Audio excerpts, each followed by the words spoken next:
You already chose the martial art you want to practice. But that doesn't mean you've made the right choice. Because two gyms that teach the same martial art can be completely different. One can help you grow and improve tremendously. The other can make you waste years without learning much. In my previous video, we talked about how to choose the right martial art for you. Today, we take the next step and we'll talk about how to choose the right dojo. The first criterion is simple and very practical: your budget. You need to be able to afford the membership. In general, a more expensive gym might offer certain advantages: better equipment, better mats, a more modern facility, proper locker rooms, showers, sometimes even a sauna. But you should choose something that is sustainable in the long run. You don't learn martial arts in 2 months. If you have if you have to quit after a few months because the membership is too expensive, then it probably wasn't the best choice. The second important factor is distance. You might find a great gym. Maybe it has modern equipment. Maybe the coach is excellent. Maybe the price is reasonable. But if the gym is an hour away from your home, things become more complicated. A training session usually lasts between 1 and 2 hours. If you add the travel time, you could easily spend 3 or even 4 hours for a single training session. And if you want to train several times a week, that can become very difficult. For example, at one point, I chose the closest dojo to my home, only 5 minutes away on foot. Not because I analyzed all the options, simply because at that time was my biggest problem. That dojo taught Aikido. I decided to give it a chance. And I was lucky enough to find a very good sensei, someone I really resonated with. He explained things clearly and in a way that made sense to me.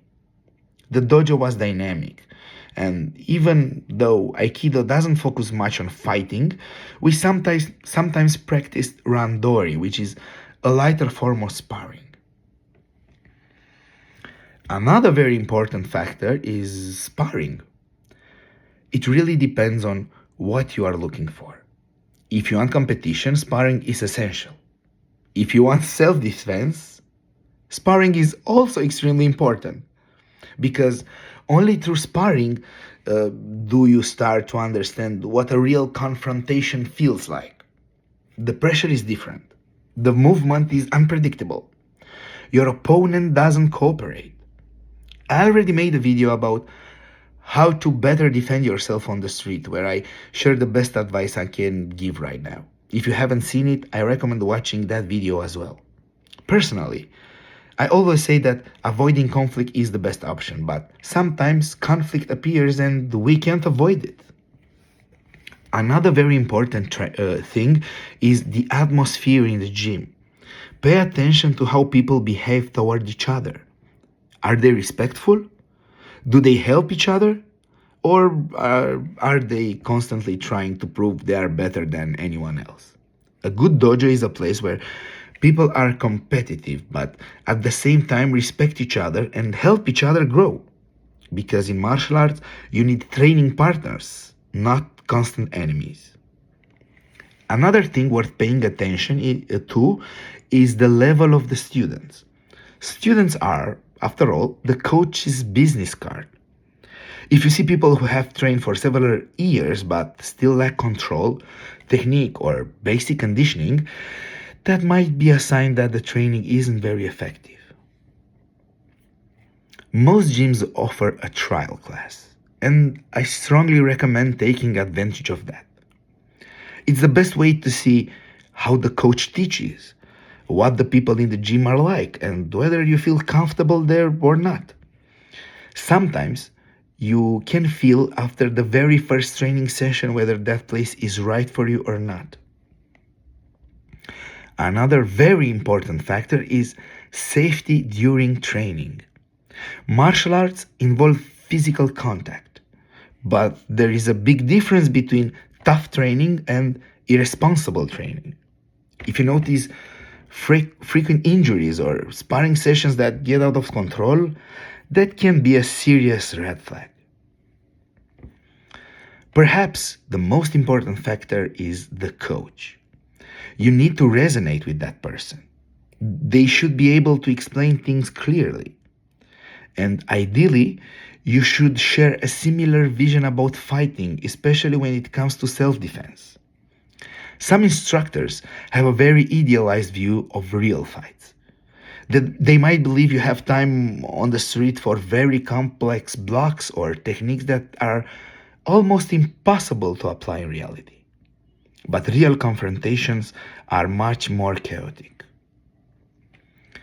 Be careful with personality cults. I also recommend being careful with coaches who try to build a personality cult. I've seen situations like this before and it's not healthy. If a dojo starts to feel more like a small cult than a training environment, you should probably ask some questions. The same goes for instructors who say things like, I am the only person who truly teaches this martial art. Usually that's not true.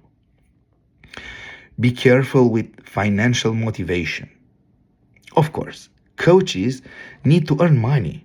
That's completely normal. It's their job. But you should be careful when money becomes more important than the student's progress. For example, extremely expensive belt exams, or belts given out too easily, or constant pressure for extra fees. In conclusion, when choosing a dojo, think about a few simple things: your budget, the distance, the presence of sparring, the atmosphere in the gym, the level of the students, safety during training, and maybe most importantly, the coach. The truth is that the right dojo can completely change your martial arts journey, but the wrong dojo can make you waste years. So choose carefully. If you like this video, please don't forget to like and subscribe. And please tell me in the comments what criteria did you use to choose your dojo?